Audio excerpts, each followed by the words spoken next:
Hello and welcome to the iRacing Le Mans Series live on Apex Racing TV. My name is Sam Fitzpatrick and alongside me this evening is Sam Kumo in the commentary box and on the cameras as well. And we're here in Wisconsin at the beautiful Road America circuit for week one of this season 4 of this championship. And Sam, a new season, fantastic to be back once again on Apex Racing TV covering this championship. And quite a few new drivers as well, seemingly. Of course, same format, still the LMP1s, the LMP2s, and the GTEs, but it's good to see new people get involved in this terrific championship. Yeah, hello. New season, new excitement. I'm seeing huge grids for this first week already at the Le Mans Series. And that's a good thing because I think the Audi might have stolen some of the spotlight and the excitement, but it's good to see that these guys are still sticking to it. And plenty of new names here, as you said. Yes, absolutely. The Audi TCR, safe to say, has gone down well amongst iRacers in this past week or so. So yeah, as you say, Sam, great to see these drivers stick with the car and, stick with these three cars. And also good to see a good LMP1 contingent out there. A lot of new LMP1 drivers as well. We're used to some familiar names, but seemingly some quite new faces out there, which is absolutely terrific to see. Jeremiah Morton, though, he's not he's not a new face, he's an old face. No offense, Jeremiah, he may well be in his 20s, not quite sure. But he is coming around the final corner. Not sure if he won the championship last season. It was very close, right at the end, between himself and Alex Traynor. Not quite sure who came out on top.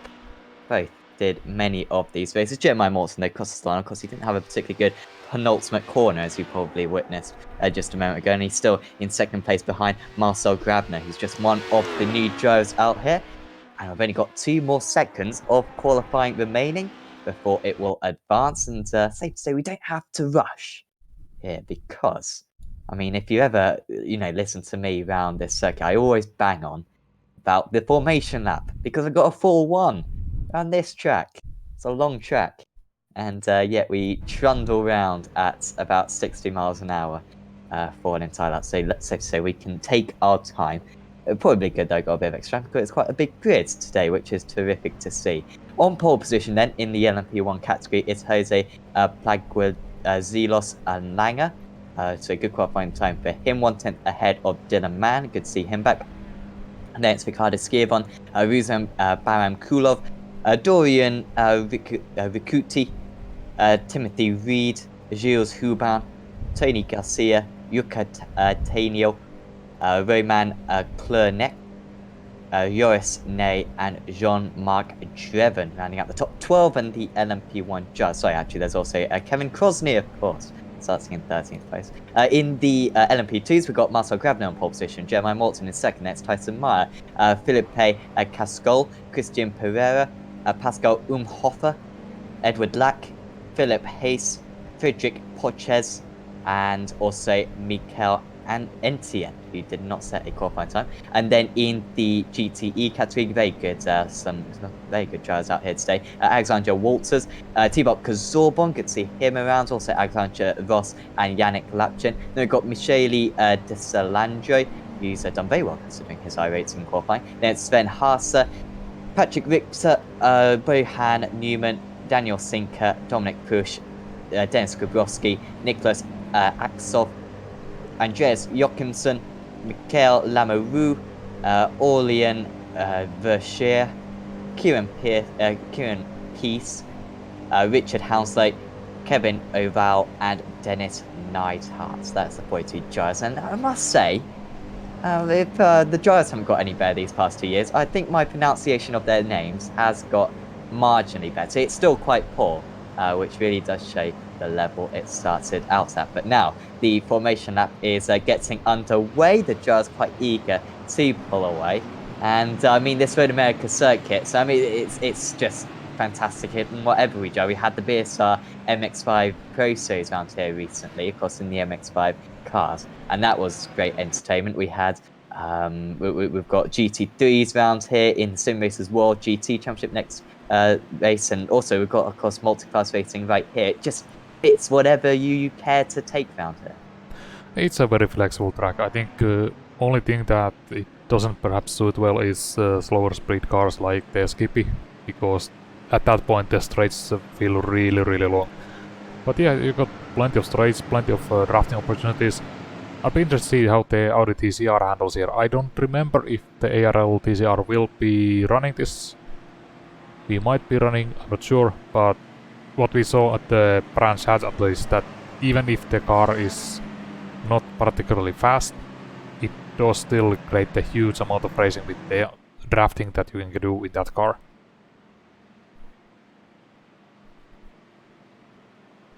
Yeah, definitely. Different drafting capabilities of all these cars, undoubtedly. So they're just going down this next straight. Of course, turn 5 at the bottom of this hill. I mean, count the corners for yourself. We've made a few memes on the Apex Racing TV Facebook page. I mean, do check them out. They will give you a chuckle, no doubt about that one. But I mean, count the corners for yourself. There's clearly not 5 up to this point in the circuit, but Marcel Grabner on pole position. Jeremiah Morton's gone a little bit ahead. He's very eager. That will be legal, but I mean it's very much against protocol what he's doing. He seems to be backing off maybe a little bit now. Of course, no new tyre mods on these cars, and thankfully so, because apparently they are very poor on cool tyres. We would have potentially a bit of a manic start. But do you know if Jeremiah Morton managed to win last season in the HPD category, Sam? I know it was close going to the last couple of rounds. Not sure if you just saw at the end of week 12 what the standings were.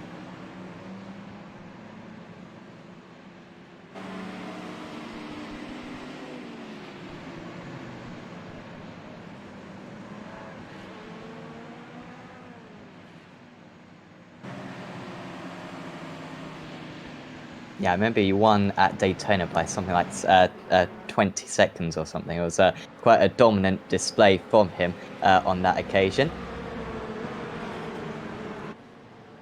Wonder if he can back that up today. But Alexander Walters, this is a very good quality GTE division today.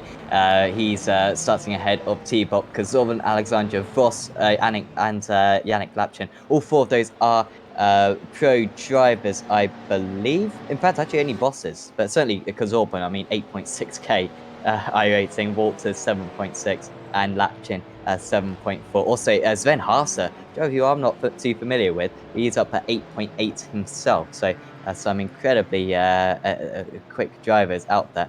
And will be really great to see those guys go at it.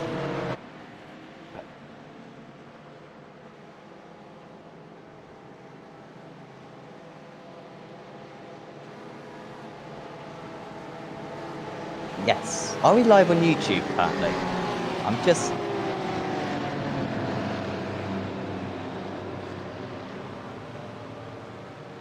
Awesome.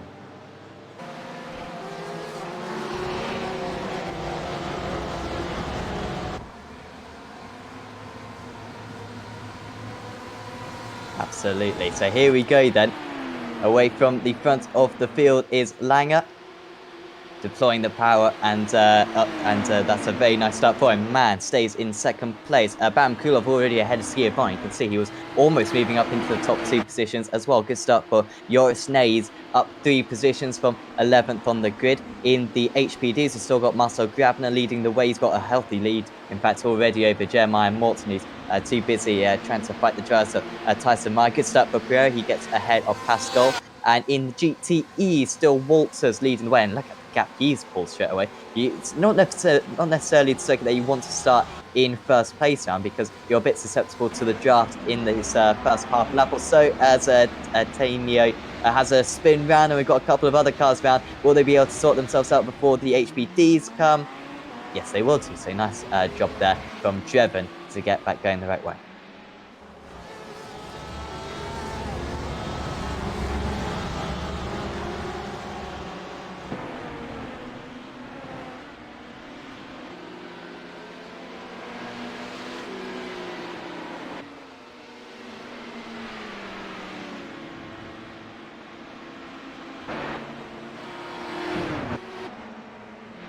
Garcia right on the tail at the moment of Krosny. 0.3 of a second. This is the closest battle amongst the LMP1 drivers, who have separated a little bit out so far. But of course, they can just deploy that extra 400 brake horsepower so to the front wheels, and it makes overtaking very, very possible, especially around a straight line circuit just like this. Gabner as well, just still at 1 second ahead. Haas are getting ahead of Voss as we speak in the GTE category. That's for third position, so really good start for Haas. He's just lost back again. Must have gone down the inside into Canada corner, picking up a 1x4, the two of them, and also potentially become a little bit of damage by going over those curves. You don't want to do that too often over the course of this hour-long race. Yeah, he's slightly falling back from Voss right now. And I think right now he kind of has to be aware of D'Alessandro coming right behind, as well as Lapchen. Lapchen with a little bit of a poor start, dropping 2 places, I believe, to Haase and Alessandro already. But as long as you can stay in the slipstream range of these other drivers, you're always going to be in with a hunt. And of course, you can save some fuel as well during this first stint. Go an extra lap further before the pit stops, and it could be very effective to get yourself up a few places, especially when you've got the field so close as this. Fantastic to see so many different manufacturers represented as well. You can see the Ford out there, personally my favourite GTE car, and doing very well. So I don't know, Sam, if you've done much racing in this GTE category this week, but is the Ford back on competitive terms since the new build? Yeah, there has been some POV updates with the GTE class for this season, and my understanding that Ford is better, but it's still not the best car overall. And Ferrari has been maybe toned down just slightly. So I think the BMW and the Porsche are still very balanced options. Well, it's good to see them all at least drivable. None of them are absolutely writing off your chances. As Lapchin going round the outside. That's going to be a bold move if he can pull it off. On the inside for this penultimate corner. And he moves through, and way off the circuit then is D'Alessandro. And a massive crash onto the roof. Dominic Bush. And he didn't have a good race around here last time we visited this circuit, I seem to remember. He actually had a crash at that very corner. I don't know why I remember that. I think he made a good pun on that occasion, Sam. But, I mean, this time he's been absolutely obliterated. Forget being pushed. I mean, that was, yeah, annihilation. Yeah, there was just no way he would have even avoided that one. And Bush has retired to the pits, as you would expect from that kind of impact. So a few drivers, then yeah, with a big setback straight away. Because you need to get quite a bit further in this race than that to get to the end of the race, and of course with the damage you're going to have as well. And certainly if you flip the car onto its roof, that is often several dozens of minutes, which you're going to lose. So Dylan Mann actually in the lead. When did that happen? Must have happened earlier on in this lap, I think. I don't think he took the start on the lead, but he's in the lead now. That's the most important thing. Dylan Mann, he's really stuck at this car very admirably over time, and he's got much more competitive in it over the past few years since the car was released. And Langer very much dropping back quickly. He was 0.2 of a second slower on that last lap, so clearly on the opening lap was when the move was made. But Mann putting some distance between him and the rest of the field now. Okay, and as you mentioned, it seems like we were still unlisted on YouTube, so hopefully now everyone can also see it. Awesome. Yeah. I was quite confused, but at least we've addressed that now. We might post the entire broadcast on YouTube later on, so anyone who perhaps missed the opening stages can watch back. But any people joining on YouTube, very welcome. Haven't missed too much of this race. We had a big crash just a few moments ago, but on the most part, still this race very much open for many different drivers. Baram Kulov got a good start, but he's lost that position back to Skiabon since then. And Rakuti as well, a driver who we're not too familiar with, right in the mix as well. Also, Kevin Cross now 5 places from 13th on the grid. I mean, that was very impressive. He got a good launch, seemingly right at the start. Used a bit of extra power, and he's been able to defend those positions ever since then. And he's only 1 second behind Gilles Huban currently, as well as here comes Rakuti down the inside going into turn 1, and that is very simple for him. Just had a bit more extra energy, seemingly, and he can now set his sights on Skiavon for that podium place.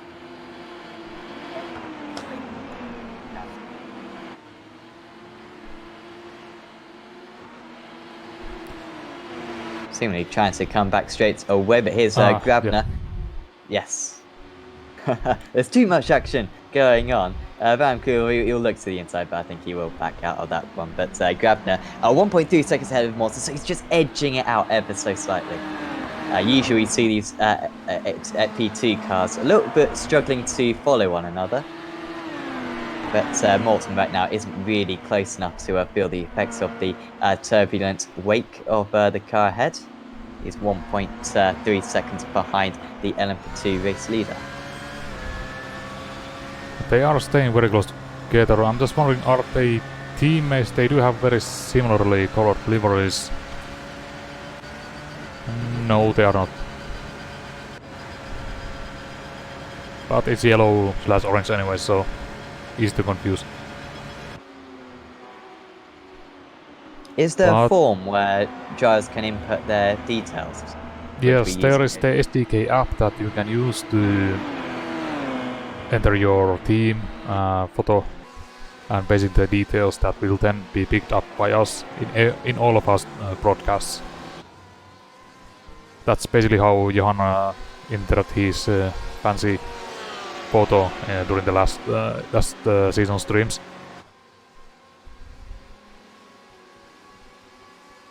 Yeah, certainly a good addition. And of course, just look at the overlay. I mean, it does look very good. And thanks for Pascal Higlin for helping us out with, well, I say helping us out with that, basically doing it and providing a very professional look to our broadcast, even though the rest of it may not quite live up to that standard. Trying to move up at the moment is Frederick Potches. I believe he started from the pits, or maybe pitted very early on. In fact, he pitted on lap 1 of the race, I believe. And having to make his way through these GTE cars, apologies. You can see Kazorban, though, putting some pressure on Walters after losing a bit of time right at the start. He's staying within about half a second at the moment. So let me just check one thing.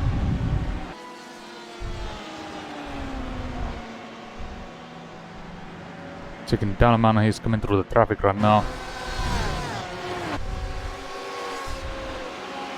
I just pointed out something about his livery, so I'm trying to get a good view of it. It looks quite cool, doesn't it? I mean, a lot of effort's gone into that. Yeah, but there might be an issue. It's basically maybe copied from someone else. Right. Can you see something on the... It looks oddly familiar, don't you think? I mean, I don't have my specs high enough, I think, to see, to be honest. There's ERT logo, there's SDK Game logo, and there's Simputra Systems logo. Aha. Which team uses those? Wonder it look good. Yeah, because it's... That's not really his paint job, so... I mean, we're straight away not Dylan Mann fans now. I quite liked him, but not anymore. Maybe Langer will catch him by the end of this race, but no. Sometimes Dylan has a chat with us, and no doubt we will put a spotlight on him and certainly go down that avenue of questioning whilst he's got that terrifically good-looking livery on his car. Oh, that's a little bit of a compromise for the GTE race leader running wide. Is that going to be an opportunity for Kazorban to go for a move? No, Waltz has gathered it all up. Stays in the lead. Yeah, Meyer is still trying to come back through after the small issues he had earlier. It's not too big a build, it's only one more GTE that he has to navigate through. But soon also the LMP1 field will be coming. Let's just take a quick look, where are they? Oh, that is LMP1 field right in the mix right now.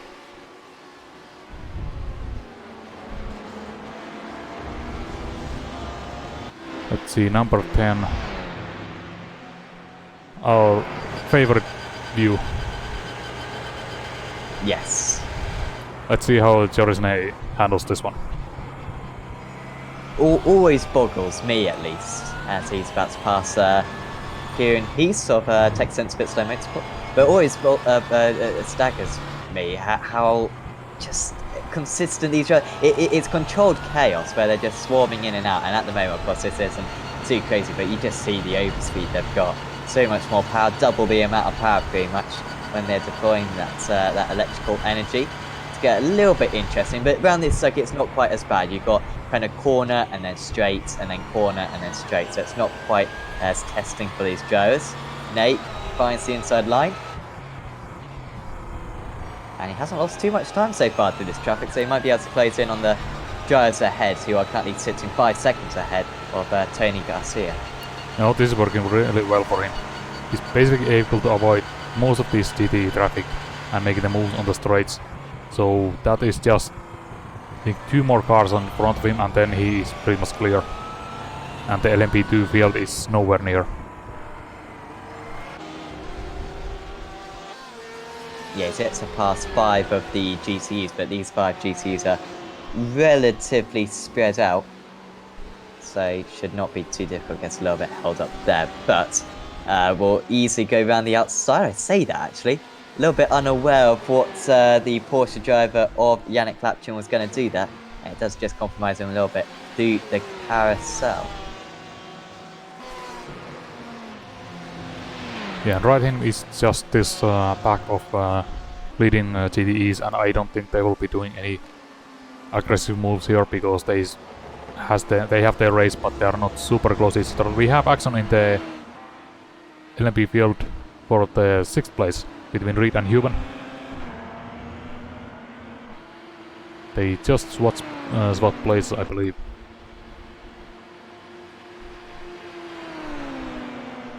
Yeah, now moving on to their 9th lap of this race. Good speed down this straight for Huban. Is he going to go for the outside? At least compromises the driver ahead line. Maybe has a bit more pace on the exit again. Just having to slot his car on the outside of the circuit. Not too interested in carrying the speed round the outside. Just trying to get the cut back.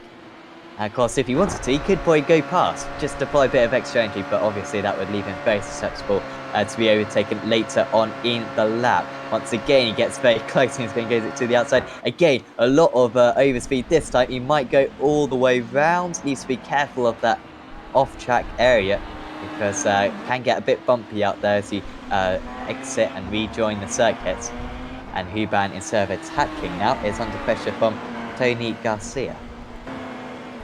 Yeah, I think that corner is really great for overtaking with these cars, because then you're basically entering this slower or mid-speed section that is not really something where you can just draft. So now we can see, I think Huben is able to slightly open up the gap before we enter this back straight here.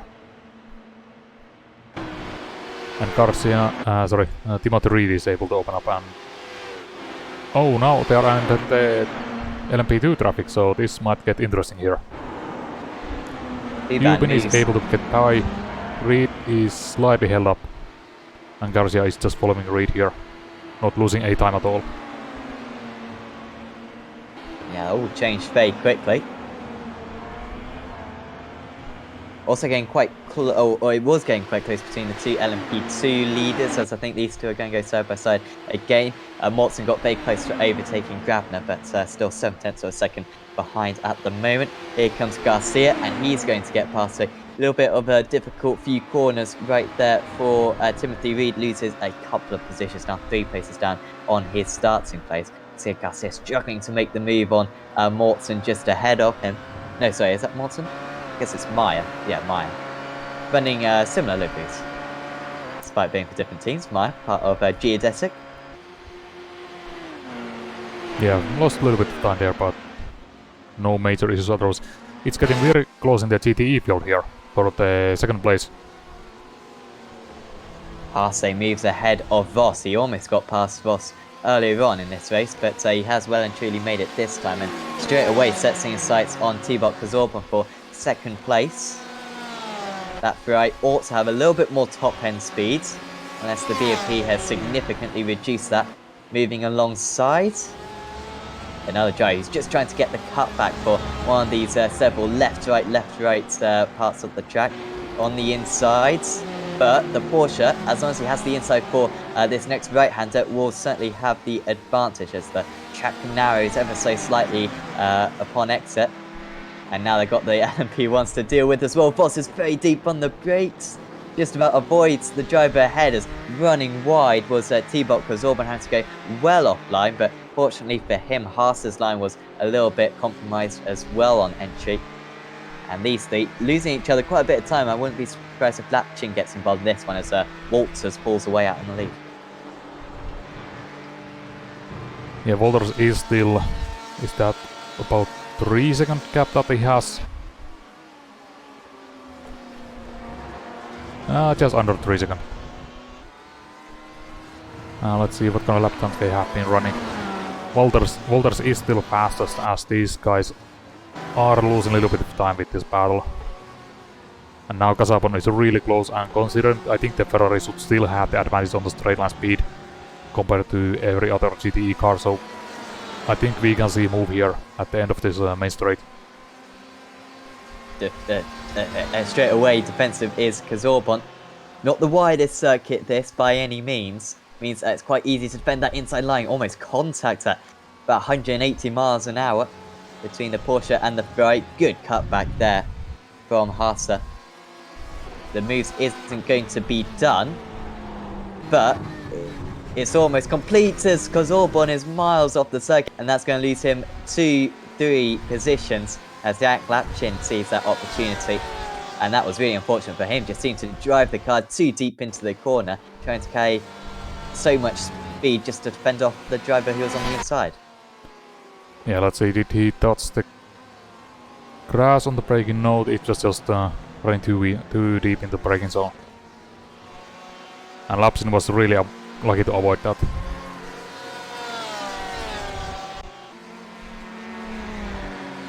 Haase came under intense pressure from Voss going down to turn 5. That's now 4 places gained for Sven Haase. He certainly feels that if anyone's going to challenge the race leader Alexander Walters out ahead, it's probably going to be him. He seems like one of the fastest drivers out on circuit at the moment, but he has set himself quite the task. He needs to catch up by approximately 5 seconds.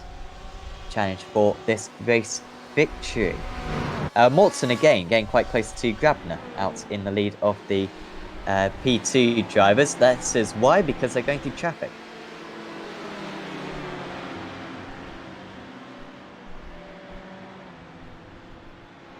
Yeah, this is something that we saw last season as well.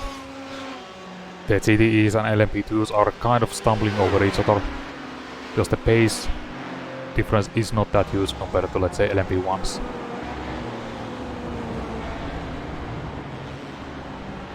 And again, the gap opens up to 1.8 seconds just like that. Certainly an ebb and flow, and Morton has to take advantage of those ebbs if he's going to get that move done. Voss has got ahead. Yes, he just made the pass. So, we saw the end of it. I mean, they clearly don't care too much about catching the race either, because they are just squabbling amongst each other at the moment. Surely Voss isn't going to be able to hang on to this as the Ferrari straight into the slipstream range. And will surely have much better overspeed. But maybe he's just lifting off, saving a bit of fuel down into this turn 5, because he certainly had the opportunity to pull out from underneath the Ford GT. But decided to stay behind. Probably the wise decision, so they can properly set an attack on the race leader and pull away from the drivers behind. Yeah, just also take a look at the strength of field on the GTE class. It's again really high up there. It's basically top 5 all above 7,000 iRating.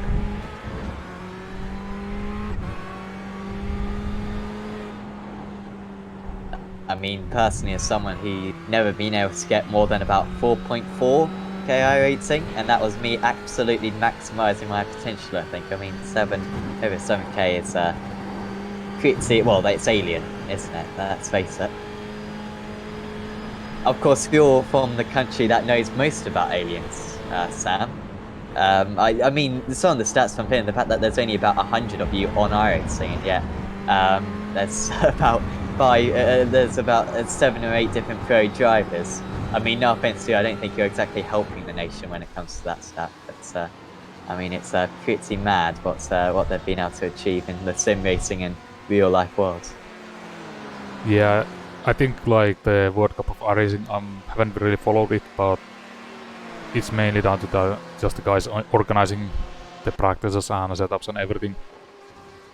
I don't know what has actually happened to that cup system for the past years. I haven't seen anything really happening with it. Well, they beat UK and I just about a week ago. Oh, so it's still going. Yeah. It is still going, yeah. I mean, that's a bit of an insult to the World Cup of iRacing. I think it was on the iRacing Esports Network, to be fair. But it was in the Lotus 79. It's like, well, I mean, get a bad car, to be honest. Get a GT or a... well, it's a good car. Cup. Oh, yeah, but it's not high participation, as because Orbont moves back ahead of Lapchin after his off earlier on. But in seriously, I think Lotus 79 it really deserves bigger grids. If it had, I would definitely race it again. Maybe that's something we should broadcast in the future. If anyone can, if people get behind that, then we will certainly fulfill that demand. I think there is a GSRC broadcast for the Lotus 79. Yeah, I believe there's basically just one top split that goes live per week. And I remember the timing used to be just pretty bad. At some point there were many races happening per week, but we'll see. I think this season might not be ideal considering the Audi, and I might actually have a go with that. Yes, and I mean every car that gets added just takes a little bit of participation away from every other series, but at least this series is still holding strong despite the fact that the LMP2 cars in particular, I mean, if we had an up-to-date LMP2 car, would really take this series up a level, undoubtedly, to have, I mean, LMP1, not the most popular as Baron Kulov. I mean, that's a full-wheel drift pretty much for him. Yeah, I just thought they were really close here. Oh, that's an incident and a half. Edward Lack involved, and I think there may have even been more contact as well, straight afterwards. So they are passing Porsche here. Porsche gets a better round, and then that was actually really lucky there. 360 and no further collisions.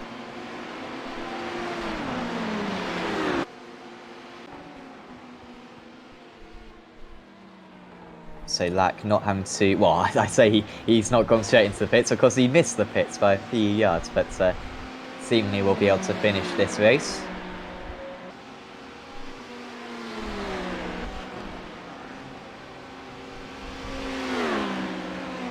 I think right now we are entering the kind of phase with this race where the wheel starts to spread out just due to the nature of the traffic. Like you can see, that's a very colorful section of the track map there in the middle. But unfortunately, the downside of that is that it kind of starts to spread out the battles itself.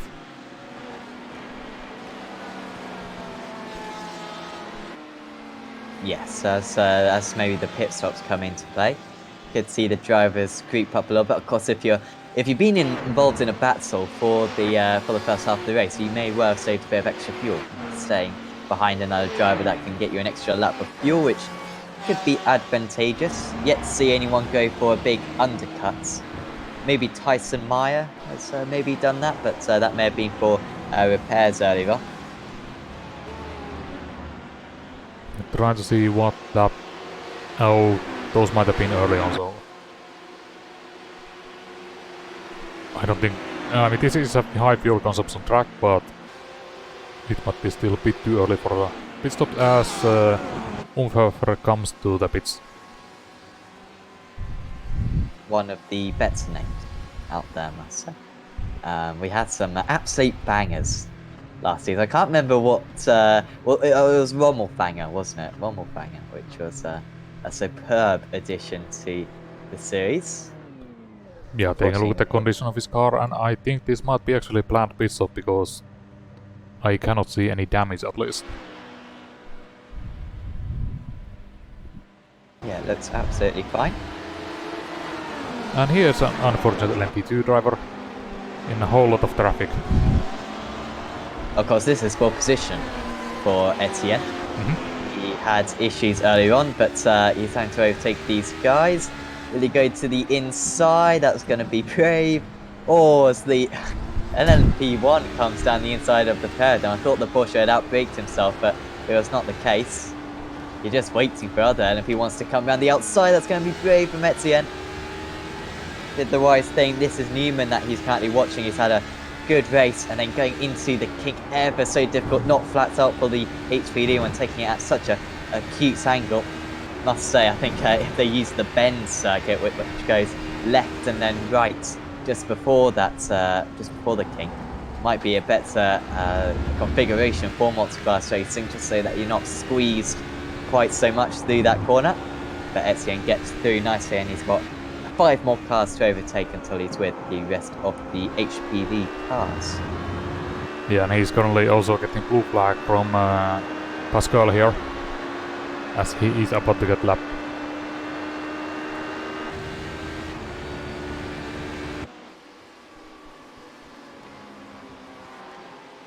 But right behind these guys is the battle for 6th place in the GTE class between Newman and Richter.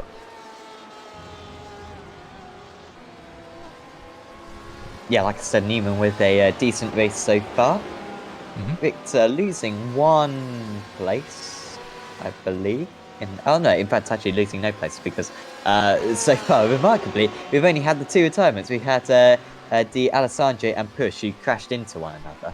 I mean, no offense to Di Alessandro, but Di Alessandro certainly crashed into Push instead. And they're the only 2 retirements so far. We've had a few knocks and bashes around for some of the drivers, but no terminal damage. Of course, I mean, the new damage model will hopefully be available for some of these cars in the future, in next season. But on the GT1 cars and the Skip Barber, of course, but not quite yet for these other cars. Certainly the GTs, you'd imagine, will be quite soon in the making. I do have to correct you, it's only in the Skippy right now, the new damage model. The new but tire model is almost there with the GT1s. Yeah, tire model is on the GT1s and Skippy and the Audi. Right. But the catch there is that all the cars in the race have to be on the new damage model. So basically all of the GTEs, LMP2 and LMP1s have to be updated for it to run with the new damage model. But of course, it will be a sight to see, I think. Especially considering all the aerobits that these LMP1 cars and LMP2 cars have. I was speaking to Marco Barbonero on Wednesday, I think, about the Sim Racers World GT Series. Of course, catch that on the iRacing Esports Network next Wednesday. But he was saying how incredible it is to drive in the Skippy. When you've got like a 40 car field in the Skippy, you have a first corner crash. And if you're at the back, you're just driving through this debris with tyres smacking your car left, right and centre. I mean, that is going to be quite hilarious to see in future, especially on Apex Racing TV. No doubt we could make some nice compilations of that over time. Still Victor catching Newman, but really struggling to get too much closer in that BMW. Not too many BMWs out there today, certainly a Porsche-dominated field. And he's not quite got that top-end speed. Of course, difficult to tell which setup these drivers are using, because whilst you want low downforce, through this middle part of the circuit, you need a lot of stability with the car. Not quite sure which way on that scale these two drivers have decided to opt for. Yeah, and that also just depends on the car. I think it was the Formula 3.5 that basically run max downforce or medium downforce here anyways, because there was no speed difference. Yes, the Formula 3, that was. Ah, yeah. But with BMW also, it is very stable. So I don't know if you would even need as much high downforce there. Porsche can be a bit twitchy under braking, so... But that, again, can be tuned out with the proper setup, so... I would expect them to run low downforce, but not absolute minimum.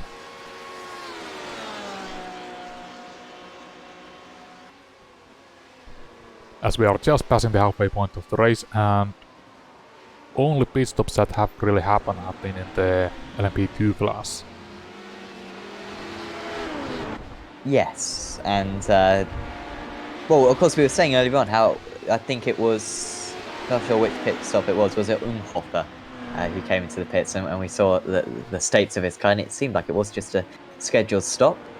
So I think the others probably unscheduled. Certainly Tyson Meyer, who has had 2 pit stops so far, so at least one of them was not planned upon at the start of the race.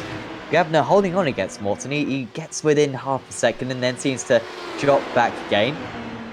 We don't usually see too many changes for the lead in the LMP2 category. Like I said earlier on, it's quite difficult to follow. No, we have the pit stops in the LMP1. Sorry to interrupt you there. Gibbon and Vikuti, the first drivers in.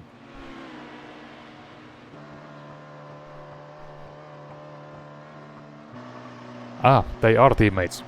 I think that's very similar liveries. So they are most likely running on the same strategy. As we get blocked by the trees, let's see. Do you desperately need to make a new camera pack for this circuit? If there's any other camera packs that you despise, let us know in the comments. Always a fun topic that's. Skiavon away. It's a longer pit stop for Vikuti, 2 seconds longer. Might cost him a place when when all the pit stops are done and dusted. Also Jules Hubin into the pits. Jeremiah Morton coming into the pits as well. That's quite a big move for him. Clearly didn't feel as though he could get the move done out on circuit, so wants to get a undercut done. Yeah, I think this is something we need to kind of follow and see where he comes out. Because now the rest of the LMP2 field will be watching and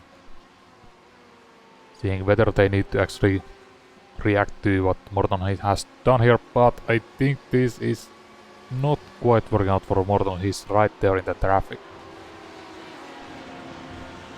He just about avoided the worst of it, I think. But now he's been held up by the overtaking LMP1. Yeah, he's only got 4 GTs to overtake. Oh, that's a LMP1 car well and truly off the circuit. Yeah, that was our leader on the LMP1. Oh wow, so Dylan Mann not holding back. He's only 3 seconds out in the lead ahead of Jose Langer currently. So he wants to build a big enough gap. On that last lap, Langer was 1/10 of a second faster. That gap pretty much staying the same since Mann got past Langer in the early stages.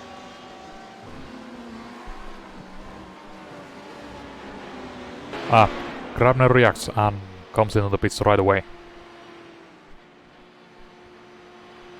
One of the tougher pit entries here. I remember there was a World Championship race in the MP4-30 where someone came into the pits, put on the brakes and absolutely slammed into another driver who was on the track. So there's also a good top 10 highlights from iRacing where someone did that. But these guys seemingly nailing it. Also the longest pit lane I think in all of motorsport this, apart from maybe Indianapolis. You do use a lot of time with the pit stop. Yeah, fortunately it is still at least 70 kilometers per hour pit lane limit. But yeah, as you were saying about the pit entry, it is challenging because you do have this incline which really helps to slow the car down. But soon as you go over the hump, there's few bumps that can just look up your tires, so it is a bit of a gamble. if you brake sooner, you can slow down much faster, but if you delay it, you're just going to really overshoot the entry. Yeah, hopefully these drivers have practiced it plenty, and practice always something that a lot of drivers can't forget to do. By the way, Grabner stayed ahead of Morton. Gap stayed the same. Morton actually had a 9/10 of a second faster pit stop, but he couldn't get any closer to the current race leader. So maybe it was just that traffic that you were speaking about, Sam, which compromised him just enough so that he couldn't get alongside as Grabner came out of the pits. And look at this. I mean, of all the corners to catch up to a car, that is not a good one. And then doesn't want to commit to the outside. Oh, and that's contact, I think, amongst the two of them. Maybe a bit of netco for Jeremiah Watson, who is based down under. And he's spun round a Porsche there. Was that Walters? That was the Walter for the second place. Oh, wow. So that was the race leader. Yeah, just trying to see, can we get a replay of that row bar? Yeah, it didn't seem like it was close enough, but maybe with the Australian connection and the latency, I don't know. On our end it didn't look like collision, but you definitely saw how Walter's rear bumper just crumbled up a little bit there. Yeah, it seemed as though there was contact before that, but you're absolutely right, Sam. I think the second time was just a bit of netcode. But that's a massive change then, because Alexander Walters, who was dominating for much of this race, had a 5-second lead. All of a sudden, a little bit more difficult for him. He's 1.5 seconds behind Alexander Voss. Sven Haase, who overtook Voss earlier on in this race, then got re-overtaken, has dropped back since that time. And so, kind of got quite a nice three-way battle. Any one of these guys could potentially win this race. Who will blink first when it comes to the pit stops. Also, we do have pit stop in the LMP once again. Lange from second place, going to take his pit stop. And where is Siavon? I think he is safe for the second place, but Danielman has gone way past. There's Danielman, and Lange is still on the pit lane. Just coming out right now. Small amount of traffic, but I don't think that's gonna be a major issue there. Another gap which has stayed completely the same, pretty much. Still 3 seconds between the top two, so one mistake per man, and we've seen how sometimes things can be taken out of your own hands in the case of Alexander Walters, and that could be enough for man to lose the lead. Oh, also just noticed we are still on the replay. Yes. We are live. I was wondering, okay, why do those times not really line up? I was a bit confused as well, to be honest.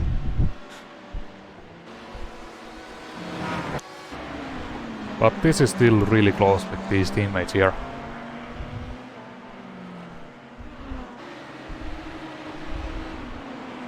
Lukuti doing a good job actually in this stint to close the gap. He was 1.5 seconds faster on that last lap, which more than likely is down to a bit of traffic, and you can see just in the distance some of the traffic that they're coming up to again. Can they navigate through here? Always difficult through these curves because the GTE's never quite sure which side to stick to. Usually the left-hand side is enough, but of course if you've got some less experienced drivers, then they can become a little bit unpredictable. And Makutu will gain a little bit of speed here as his teammate ahead loses a massive amount of time, and that gap goes from 2 seconds to 1 second in just a few moments. Yeah, just 2 LMP1, LMP2s there. But they did give plenty of room, so it was not too bad, and I don't think, like with these two guys, they're teammates, so they won't be doing anything silly. But with this battle, we never know. It's Newman and Richter, and they've been basically glued together, and now Richter is on the outside here. As Newman is looking for... is he defending here or overtaking? Defending, I believe. Yeah. Still sideways, side by side. Really good drive from the BMW. Will have the inside for this turn 7. And that's the line that you want, pretty much impossible to go around the outside there. And finally, Patrick Victor, who was saying was struggling to really mount an attack on that driver earlier on, he's finally got it done.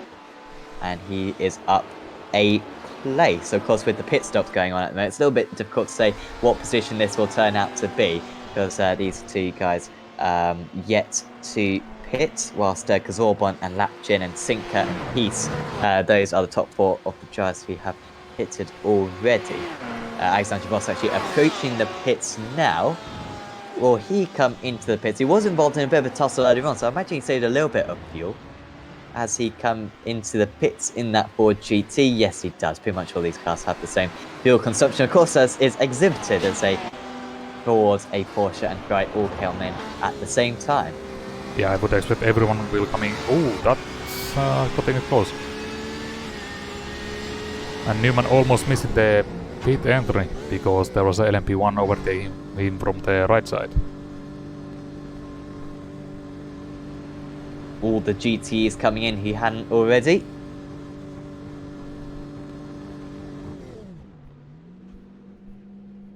Voss is still ahead of Walters, who's had a slightly longer pit stop, by the way, right at the front of the GTE pack. But these are really close, Haas and Walters. They are actually side by side coming from the pit exit.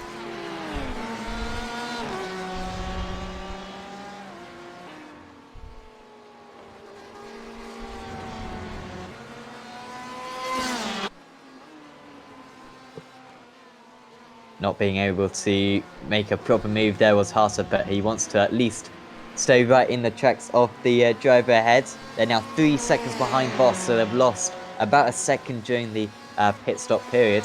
And you do really question whether Alexander Walters' chances of this race win have evaporated since that spin with Jeremiah Morton earlier on in the race. At least he's got P2 at least, and set his sights on the driver ahead still. Also, with our second battle pack, Newman had a very slow pit stop, so he has completely fallen off Richter right now. Let's see, can we bring the pit times on the screen? Well, 1.5 seconds slower, and I think he might have also struggled on the pit after the exit, because now the gap is about 2 seconds and growing actually. To be fair to Victor, he had one of the shortest pit stops of everyone out there, so maybe all those laps stuck behind Newman has saved him a bit of fuel, and that helped him out in the pit lane. Certainly going to be difficult for those two to swap around once again later on. Walters, Haase staying right with him, doesn't want to let this opportunity at P2 go. This is the closest battle amongst the drivers fighting for the race win. Dylan Mann apparently leads by 41 seconds. I doubt that. I think he's about 4 seconds ahead in the LMP1 field. Nope, he's not. Oh dear, he's off the circuit. And that's Lange taking the lead. Swoops through, but Lange's wide through the kink. And now they've got some traffic to get through. Lange can't hesitate here. He has to go off the circuit. He has to go off to the circuit. He cannot afford to lose that race lead once again, as Mann desperately tries to stay with him as they go past Kieran Peace now. And I believe that's Morton just ahead as well. So let's just take a look at what actually happened, because Mann was way ahead in the lead. And did he actually enter the traffic? And okay, here I guess he's possibly making some avoidance moves. The 3 wide to the carousel is maybe pushing it a little bit.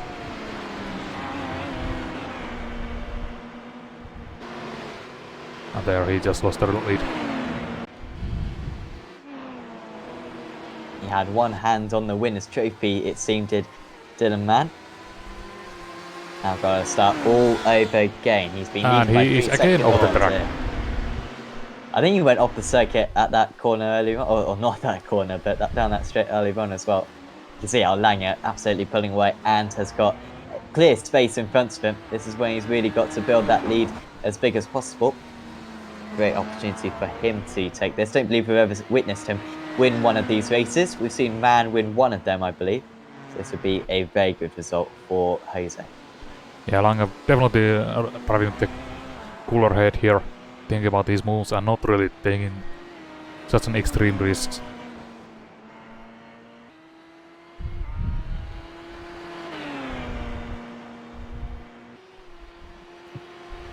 Did we see Morton getting ahead of Grabner?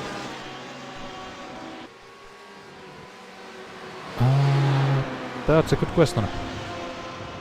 Grabner on that last lap had a 1.5 seconds slower lap, and he's now 1.2 seconds behind. That might be because, let's see. I have the overtake here, so let's see what actually happened. Because Morton is coming through and I'm not seeing Grabner. Oh, there he is. So that explains it. Grabner running wide there on the at the end of the straight, and that allows Morton to get the lead for the LMP2 class.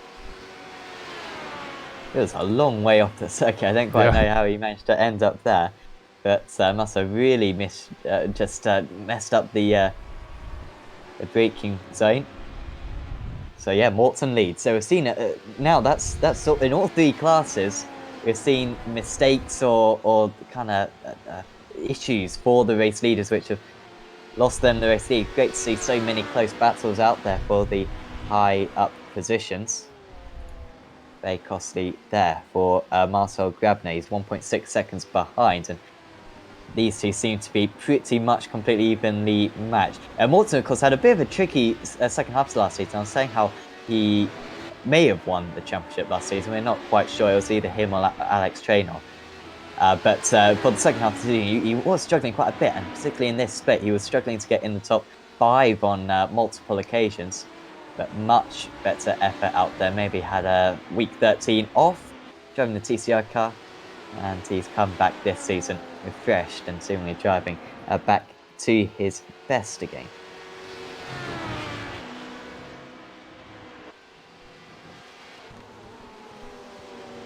Meanwhile, still in the GTE, Walters and Haase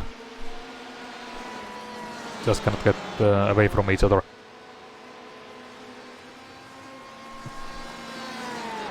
They're 4 seconds off the race lead, so even an optimist, I think, would think that they're not going to catch, and they may as well just fight for second place. Although with all the issues we've seen for the race leaders so far, so you can never count it out. Certainly seems though they're battling for second place now, though, defending into almost everybody's corner is Sven Haase. Good exit for, defending into every corner is Walters, of course. Sven Haase just opening up each corner. This is the same treatment that he gave to Alexander Voss earlier on in the race, where he's just trying to get a slightly better exit. Circuit's not wide enough. Oh, the LMP1 car is way off the circuit, going to spin across into the concrete wall. Oh, that was our leader. Oh dear, it was Lange. Yeah. And so another race leader with another issue, and safe to say Jose Lange is not going to be winning today. He's still in second place somehow ahead of Skier Bond. But this is how it happened, and you were saying, Sam, how he was keeping a cool head. I mean, he's clearly been beheaded because this was not cool. No, hey, that was just unnecessary. He had a fairly safe lead at that point, so that basically cost him the race, because I don't think that car is drivable anymore. And yes, we can see him just parking it in there, and that promotes Dylan Mann in the lead, and also Chevon and Rick Hütti into the second and third place.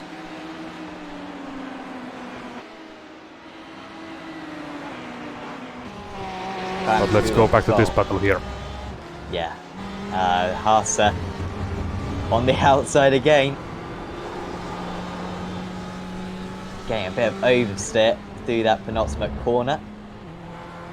And it's pretty much, as we saw on the last lap, just getting a little bit of oversteer on the exit as well for Haase, getting a little bit of wheel spin, and it's compromised his exit. But now, of course, the slipstream effect kicking in, neither of these drivers seemingly having any kind of damage on them, despite a little bit of contact that Walters had, which cost him the race lead earlier on. Deep on the brakes was Sven Haase, and he's through up into second place. Finally gets that move done.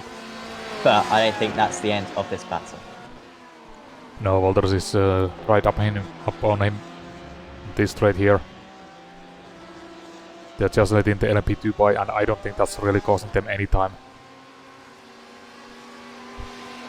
And in fact, Walters was making use of that slipstream there, slightly.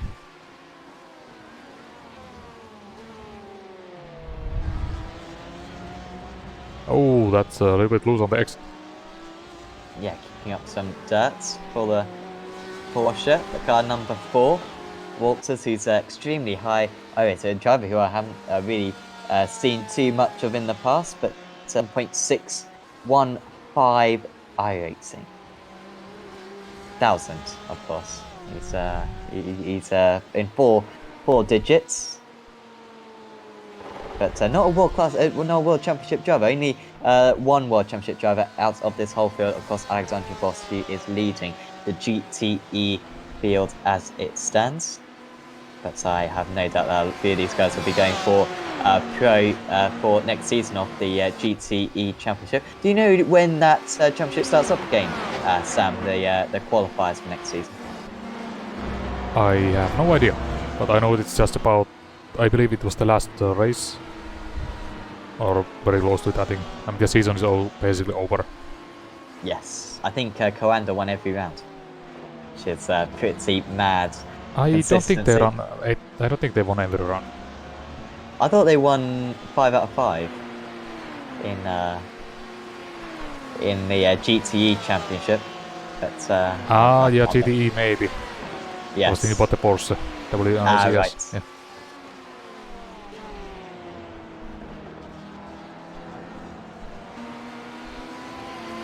But definitely in between seasons, because you're seeing the driver market kind of shaking up, drivers changing teams,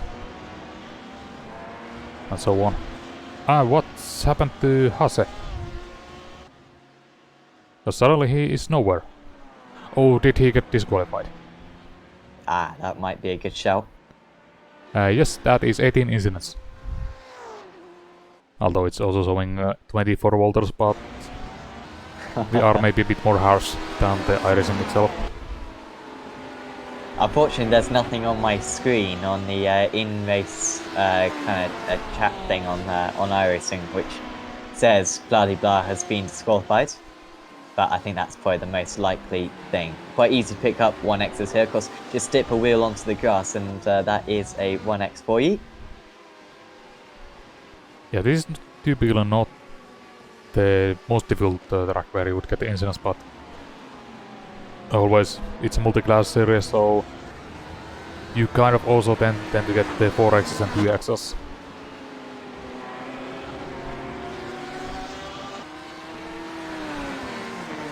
But I think here's one nice battle that we haven't really watched so far. That's for the 9th place between Hoslov, Askov and Lamberux. And Neidhart as well, trying to keep up with these guys. Neidhart up 8 places after poor qualifying. By the way, that's very close to the wall of death there for one of the LMP2s. A few drivers just quickly disconnected from the session for some reason. Gabrovsky, Krosny, Gestat, Hoffa, and Langer. Or a couple of those. I mean, drivers Langer because he had the incidents, but yeah, I'm seeing Krosny. He was running 6th, I believe, and he has now disconnected as well, so that possibly also due to the incidents or not, because I'm seeing something happen here. Let's see. Krosny on the replay. Going through the kink. Runs wide. And didn't actually grasp, but hit the incident limit before hitting the wall. Yes. I don't know if that's better or worse, but I mean, at least he didn't pick up 4X, he only picked up 1X. So that's the end of his evening. And of course it is evening in iRacing. Getting later and later. Now 52 past 6 in the evening here in iRacing World on the 14th of September. Lamoureux very close at the moment to making a move. It's Porsche versus Porsche versus Porsche. Looks to the inside going into turn 5. I think he's going to be able to make that, is Mikkel. Yes, he does. Good exit as well for him. And he's escalated this little pack by 1. He's got one more drive to overtake in the form of Richard Hounslow. That would probably be maximising his result. And now we also got the LMPs coming through. And does this open up opportunity for Neidhart here? Not quite close enough to capitalize on that one.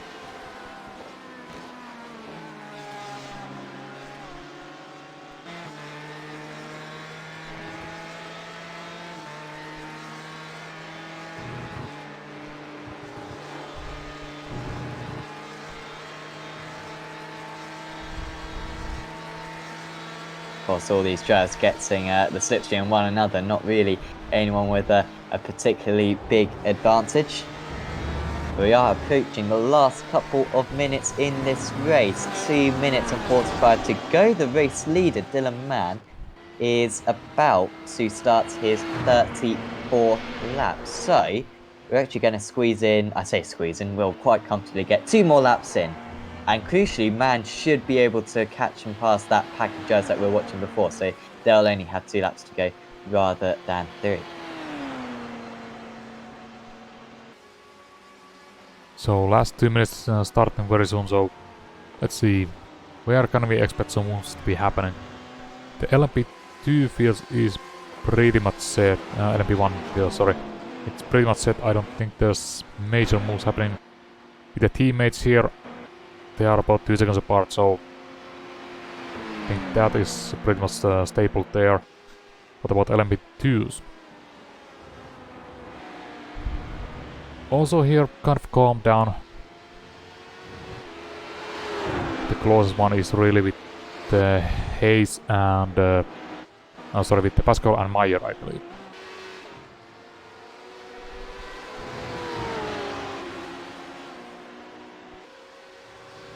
And in the GTEs, Voss is still leading and opening up the gap, so it is almost 10 seconds.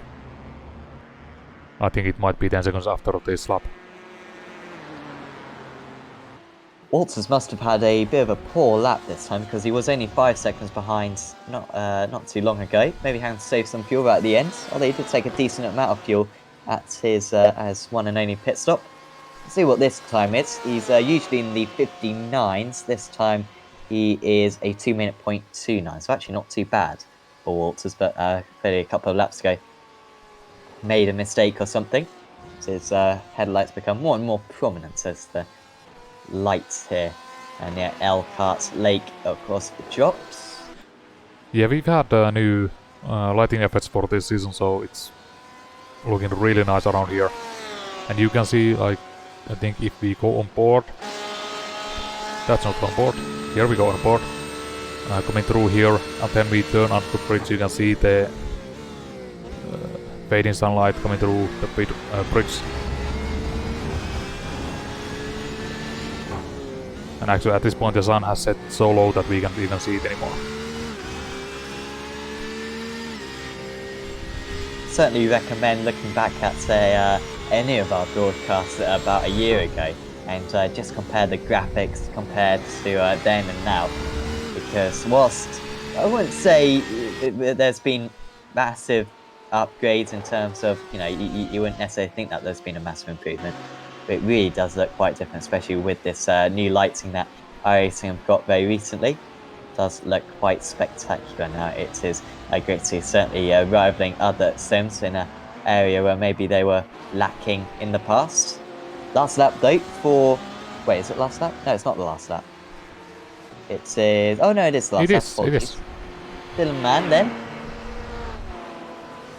He took the lead early on, then lost it due to a slightly over-ambitious move, and then the compliment was returned to him, Langer, with an even more crazy move, trying to get past a couple of GTs, spun, crashed into the wall, and could not continue. Dylan Mann, though, meanwhile, car number 12, rounds the final corner, and he is going to win week 1 here at Road America in the iRacing Le Mans Series. Congratulations to him.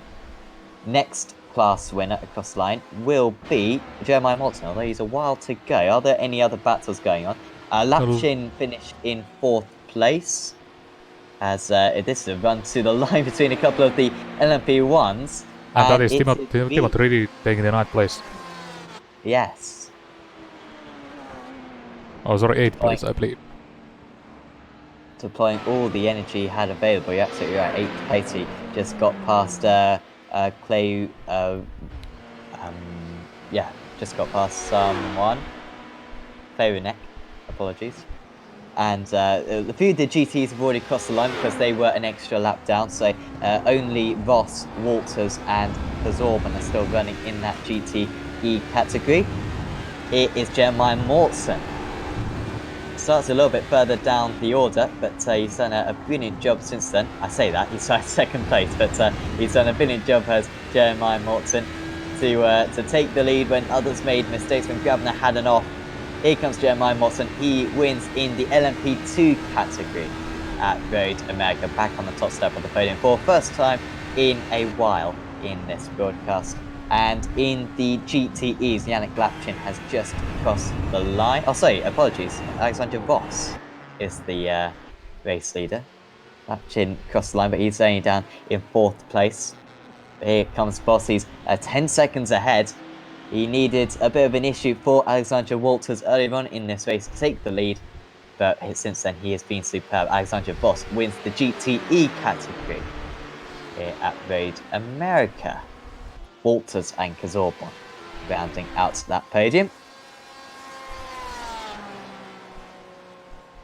And great to see so many drivers finishing the race. We only had probably 6 retirements, maybe a few of them disqualifications as well. So some pretty good driving. I'm sure some of the drivers would disagree with that statement, but from what we could see in the commentary box, not too bad, especially considering that this week 1 introduction for a lot of the drivers. So we can go through the final results, and it's Dylan Mann who wins out by 26 seconds ahead of Ricardo Schiavon. His teammate Dorian Rikuti finishes in 3rd, and then it's Ruzan Baramkulov running up the top 4. Tony Garcia in 5th. Then it's Joris Ney, Jean-Marc Dreven, Timothy Reed, Roman Klerenek, and Yuka Trenio, Kevin Krosny, and Jose Langer and Jules Huban, the 3 retirees in that class. In the HPDs, Jeremiah Mortson wins out ahead of Marcel Grabner, Christian Pereira rounding out the top 3. Then it's Philip Heiss, Philip Pascal, Tyson Meyer, Pascal Umhofer, Edward Lack, Michael Etienne, Frederick Poches, and in fact there were pretty much no retirees in that class, so very good driving from those guys. And then in the GTEs, Alexander Voss won out ahead of Alexander Walters, who led for so long, looked like he was going to have quite a comfortable race win. But contact with Jeremiah Mortson midway through one of the laps really cost him with a spin. Still, decent 2nd place for him. Tibok Gazorban running up the podium. There's Yannick Lapchin, Patrick Richter, Borhan Newman, Daniel Sinker, Andreas Joachimsen, Richard Hounslow, Mikhail Lamoureux, Dennis Neidhart, Nicholas Aksov, Kieran Peace, Aurelian Bashir, Kevin Oval, Sven Hase, Dennis Grabowski, Michel D'Alessandro, and Dominic Push. Last couple of them retirees, of course, and their disqualifications as well. Yeah, just going through the disqualifications. So Hase, yeah, got 17 incidents. Grabowski as well got 17. Williamson was got 16, so he was pretty close to the limit. And also Huban as well, getting 17 incidents out there. Only 1 incident for Akuti. Bit of a shout out to him. That's very impressive from him, undoubtedly.